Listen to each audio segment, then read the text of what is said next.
SBC Media.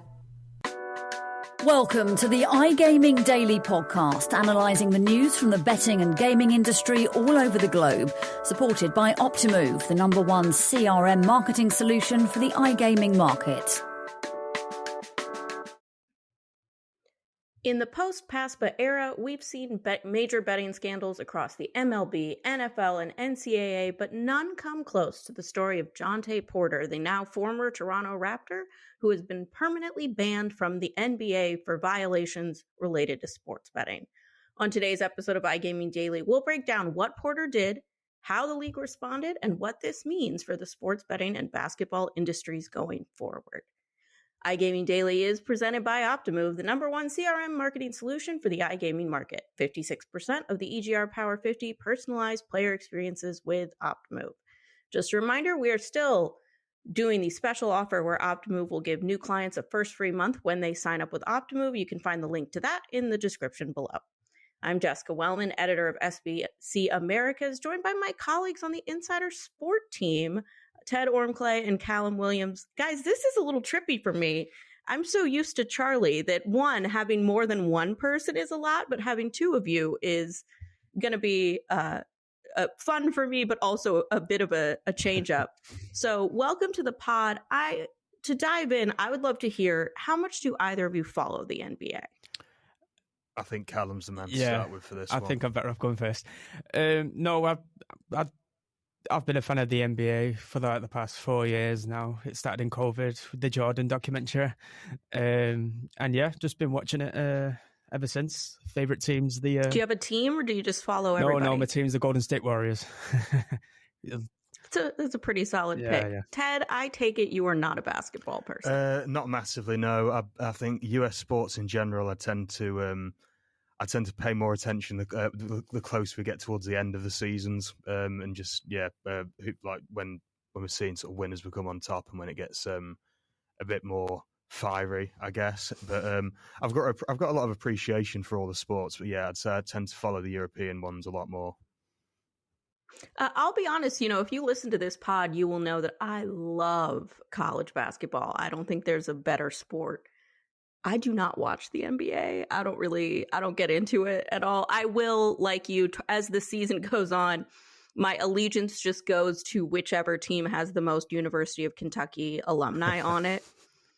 So that's why I'm generally never a Golden State Warriors fan, because there's never that many. We had Boogie for a second, that's about it. But Callum, since you are the resident NBA fan, I will leave it to you. For those who have been living under a rock and don't know, what did Jontay Porter do that has led the NBA to actually permanently ban him from the league? Yeah, sure, Jess. So Jontay Porter, with all due respect, he wasn't the most high-profile player in the league. I don't think that's as much respect as he deserves. He was a two-way contract player with the Toronto Raptors, and basically investigations started when there was suspicious betting activity when he was involved in a game against the Sacramento Kings on the 20th of March. He was only playing for relatively about 3 or 4 minutes before having to go off due to illness or injury. But this also led to then a major bet being placed in the same game parlay of about $80,000, which was placed on Porter's under stats. So that definitely alerted organizations like US Integrity, which is the suspicious betting data activity monitor for the NBA as well as the NFL as well. So they kind of tracked that down. It came back to the league, and then the league have opened the investigation, which has also found that Porter placed at minimum 13 bets across NBA games, one of which that the Raptors lost, and none of which that Porter played as well. He was also playing for the Raptors G League team, the Raptors 905. So he was just telling betting associates that he had an illness or he had a slight injury, which then he would then go into the court, play about 2 or 3 minutes or maybe 4 minutes, and then come off the court due to said illness or injury. So that would then pass on to the associates. They would then place suspicious, larger than normal bets on Porter's unders, and it's kind of trailed back to the NBA, and now they've gave him a lifetime ban. Yeah, Callum, you've covered this pretty thoroughly. A couple things to kind of add to that, like when you point out he's not the most well-known player, he also is not a starter. For those who don't follow basketball, Steph Curry plays the majority of minutes in a game. Jontay Porter is a bench player who would come in and play. I don't really know what his average minutes were, but I would assume it's like, 10, something like that. So when you're betting those unders, they're already pretty small numbers because he's, a role player.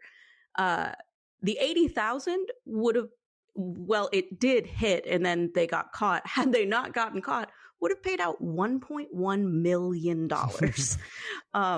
which is, I think what's so, I hate to use the word funny because this is a serious thing, but this and the NCAA baseball scandal, what has been really funny to me, and I think a lot of people in the industry, is just how brazen these people were about cheating.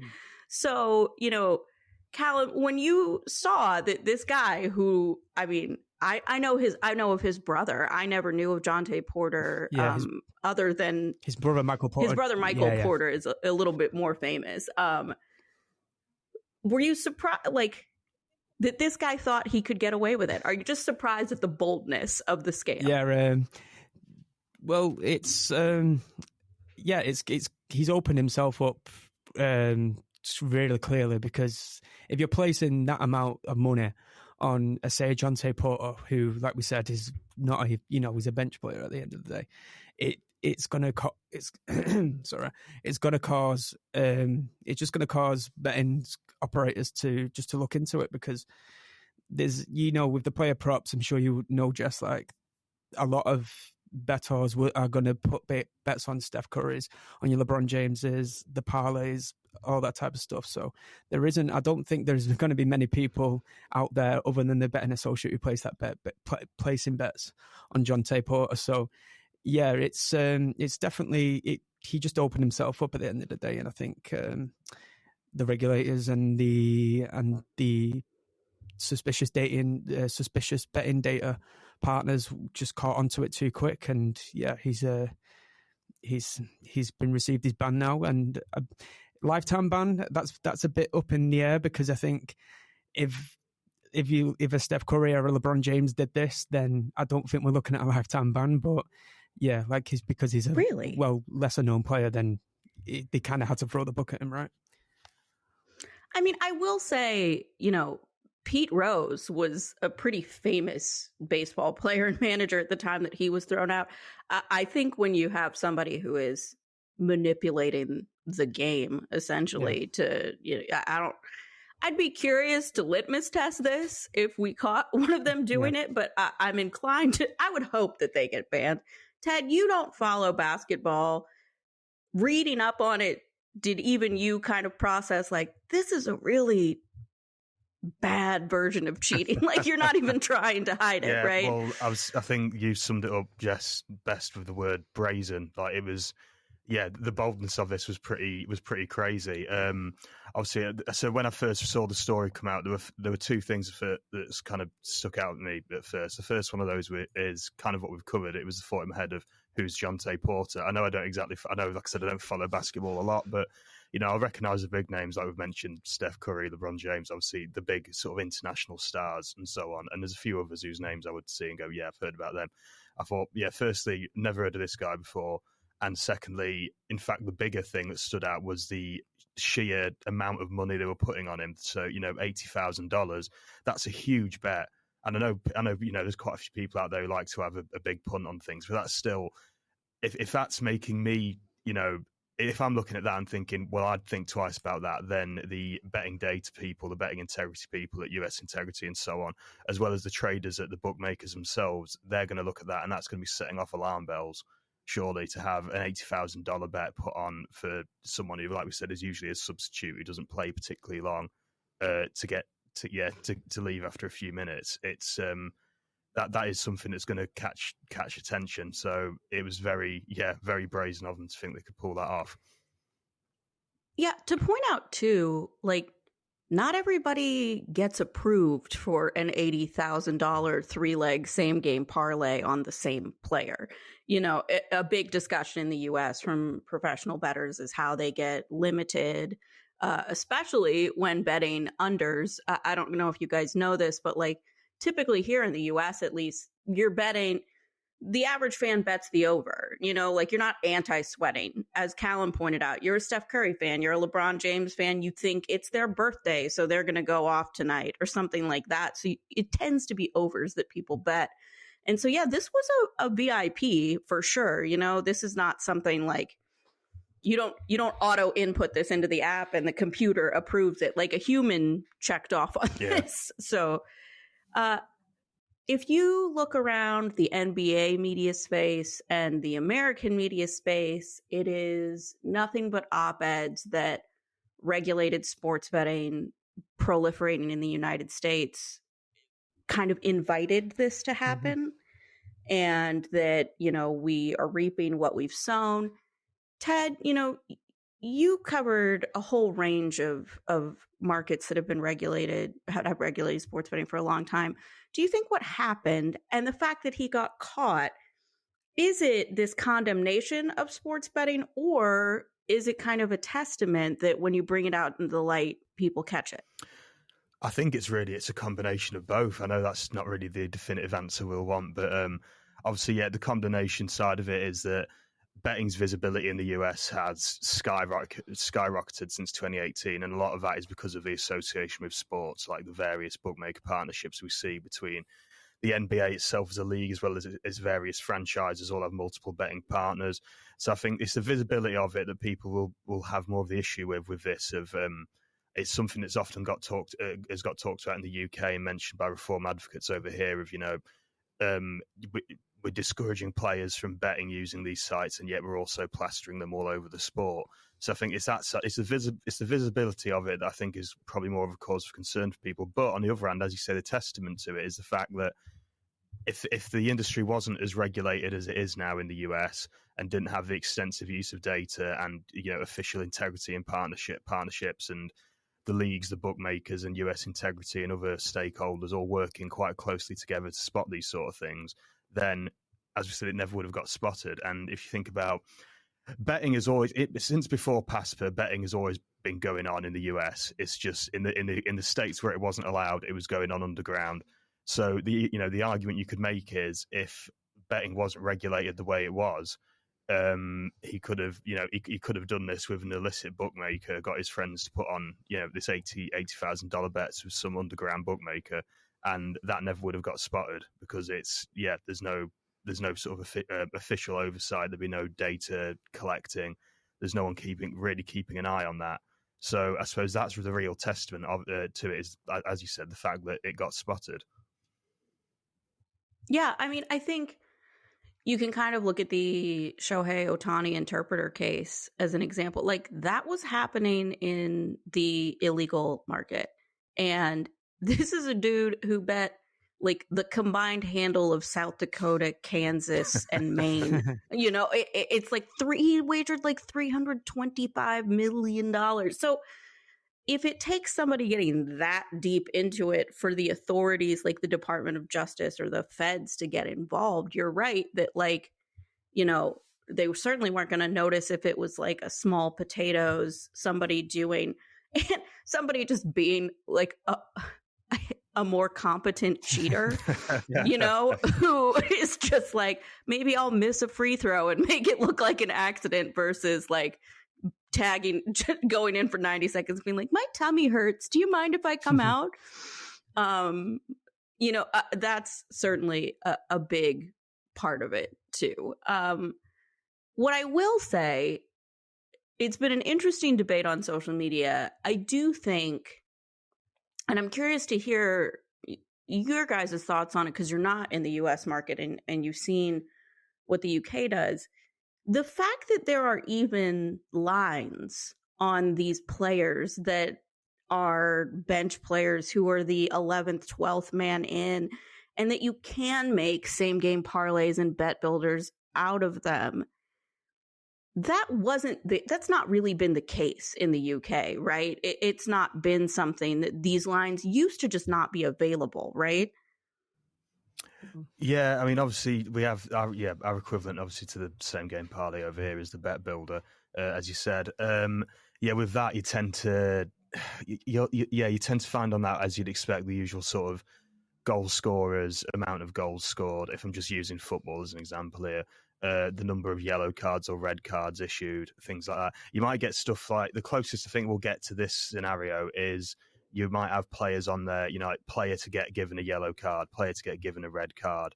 But I don't think I've ever come across, maybe I've just not been looking in the right places, but it's certainly not something I've come across of, a player to leave after X amount of minutes or something like that. You'll get players to get carded. It was more just unders on points, rebounds, assists. Yeah, we've got, but with in terms of Jontay Porter as well, I think we also, like, when it comes to players, football, for example, as well, players for like first goal scorer, score anytime.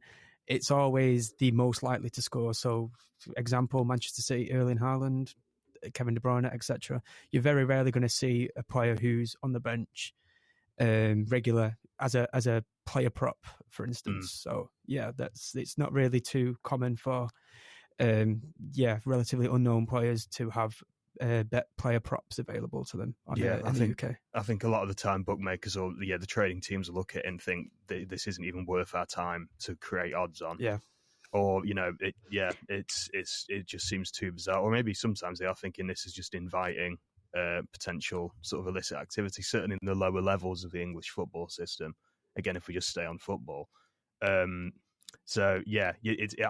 is quite unusual that they would be offering such a specific prop bet on on a player who's, as we said, is a bit of an unknown. Yeah, I mean, the upside of the technology that market makers use and how much it's advanced is that you can offer a lot of markets, and that it makes, betting more fun and more interesting. But it does kind of raise the question, like, do we need to be offering these markets? Do we need to limit severely? I always point out, I like to bet the Oscars. It's the only thing that I feel really smart about, but like, they will limit you. They're not going to let me win. Like, I'm not betting 80 grand to win $1 million on the Oscars. There's nobody on the planet that is going to be allowed to do that, because there is an understanding that even though it's under lock and key, the results, that there's always room for potential manipulation. Mm-hmm. And so with that, they limit you, that you can only win like $1,000, maybe $2,000. So is this something, do you think the pushback would be too big if the discussion becomes that we're going to cap how much anybody can win on a same game parlay? And do you think there's appetite for the books to do this, given that same game parlays are what are fueling bottom lines right now? That's a tough question. I feel like, among certain sections of the customer base, there definitely would be some pushback, obviously, particularly among the people who might prefer a sort of a higher staking bet. I guess, the trouble is parlays are just, and the same with bet builders over here, they're a very popular way for customers just to have an easy bet on a game that you might not even have much, of, let's say, I'll use the term an emotional stake in. You know what I mean? So that you're watching, let's say, you're watching an NBA game between two teams that you're not particularly bothered about, and then having that, get a $10 parlay on it or something is just a way that you're invested in the game, and that's what they're quite popular for. So I think that brings that again. It's sort of there's a double-edged sword to this, in that there's a lot of people who the lower staking people aren't going to be that bothered about having a massive win on it, because they're not going to be expecting a massive win from their $10 bet unless they put on some absolutely crazy out there selections on there. The people who will probably be more concerned about that will be the ones putting on significant sums of money, like the VIP players. So I think you would get some pushback from them, but also the US betting market is still, I wouldn't quite call it its early stages now, but in comparison to, say, the UK, which has had a regulated betting market for the past few decades, I think a lot of customers are still getting adjusted to it really, and are learning the ropes of it, and so I think if they're going to make a change to these parlays because of incidents like this, they're better off making it sooner rather than later, before more and more customers get used to the options that they have and any potential limits or rules that they have. Yeah, I'll just add on to that as well, Jess. I mean, watching the NBA playoffs, it was either last year or 2022.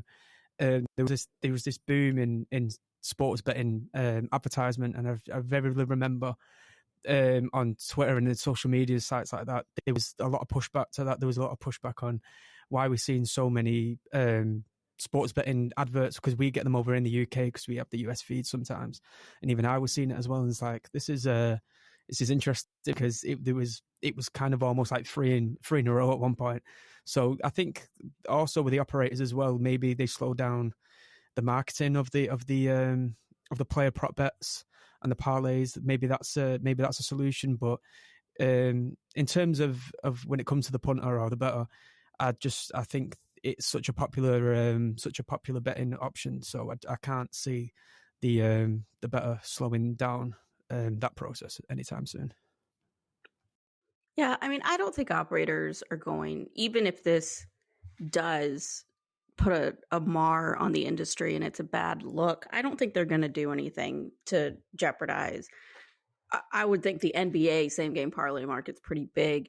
I mean, look at right now, there's a push by the NCAA to limit in-game or player props in general on collegiate players, and operators are pushing back. Data out of Ohio indicated that is like 1.2% of all of the bets that they take, and operators are kind of like, refusing to even concede that. And it's such a measly part of their revenue that I would be surprised if they, changed anything in terms of how much SGPs they offer and what kind of action you can get down. Looking ahead to the future, question to both of you: is this, it's the biggest kind of scandal we've had in the US of the post-PASPA era. Do you think there are more on the horizon? I think I would say definitively yes. I think just based on our experience of the UK market, we've had countless over here over the years.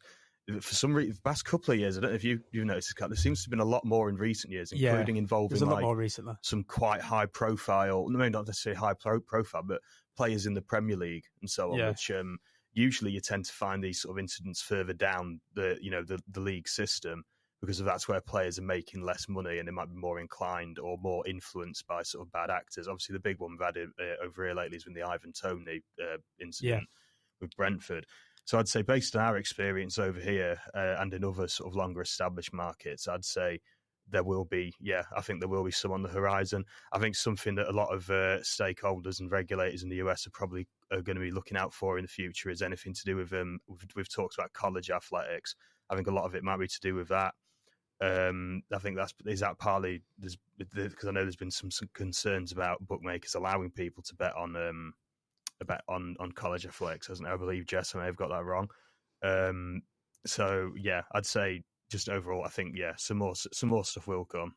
I don't know if I'm being a bit too pessimistic there, but my vote would be on yes. Yeah, kind of the same sentiment as Ted. I think the US market is still kind of maturing, but I think over time it's definitely going to weed out some of these problems like Jontay Porter. I don't think it'll entirely go away, because I always think that there's the threat of like the black market and grey markets in certain areas. But no, I think as regulation continues to progress in certain states, I think it will die down, but not completely go away. All right, we'll see what happens in the future. I think we're all in agreement that, if anything, we've seen that the very obvious idiots doing this have gotten caught, but I'm sure much more subtle cheating is probably taking place as well. So I'm with you that something else is probably on the horizon for us. Speaking of on the horizon, the weekend may be here, but don't forget to come back next week for a full week of new episodes on all the latest gaming news there is to offer at iGaming Daily.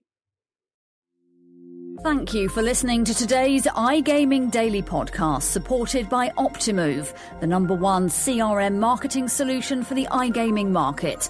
If you want to find out more about some of the subjects raised today, feel free to explore any of the sites in the SBC News network or check out the latest edition of the SBC Leaders magazine. Happy reading.